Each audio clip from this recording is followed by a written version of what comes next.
understand it, you're a physicalist about consciousness, right? You think that conscious experience is just the same thing as like neural activity, right? Yes, and that's the way to say it. It's not a product of it. It is the same thing. Yeah, because it gets a bit complicated, right? Because there are people who think that the mind, let's say the immaterial mind, the experience of redness or the image of a triangle in your head is a completely separate thing to your brain, like mind-body dualism. There are people who think that it's connected to the brain, but it emerges from brain activity, that the brain like causes consciousness. And then there are people who think the brain just sort of is consciousness. Yeah, sensations are brain processes. I'm sort of stuck in the middle here. I find it really difficult to comprehend the weirdness of something like dualism. I find that really difficult to believe.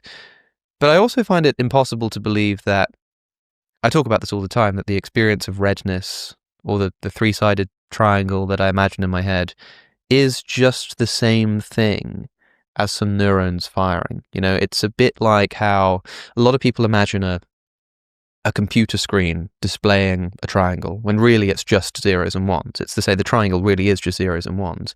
But you like need the monitor to project the triangle. It would be as if somehow, like when someone says conscious experience is just the brain, it sounds to me a bit like saying there's just a computer without a screen, just the computer itself, that has all of the coding for what would produce a triangle, but somehow they're like just is a triangle inside of that computer somewhere. Even if I cut it open, I don't find it anywhere, that somehow these zeros and ones could, if put together in the right way, just turn into a triangle or turn into redness. That seems really strange to me, in the same way that putting a bunch of atoms together into neurons and putting the neurons in a particular, order and organization just produces redness and triangles. I find that very difficult to comprehend. I think the triangle's a good one to press on too. Yeah.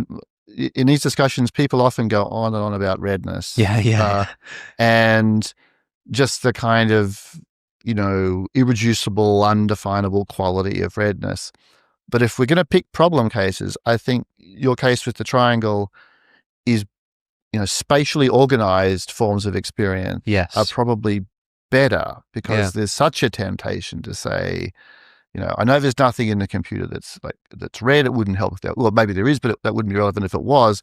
But the spatial organization, you would think, is something that must exist somewhere. And on a physicalist view, right, there's lots of spatially organized processes going on there, but literal spatial triangularity, that's not how it's done. Yeah. It's going to be a different kind of story.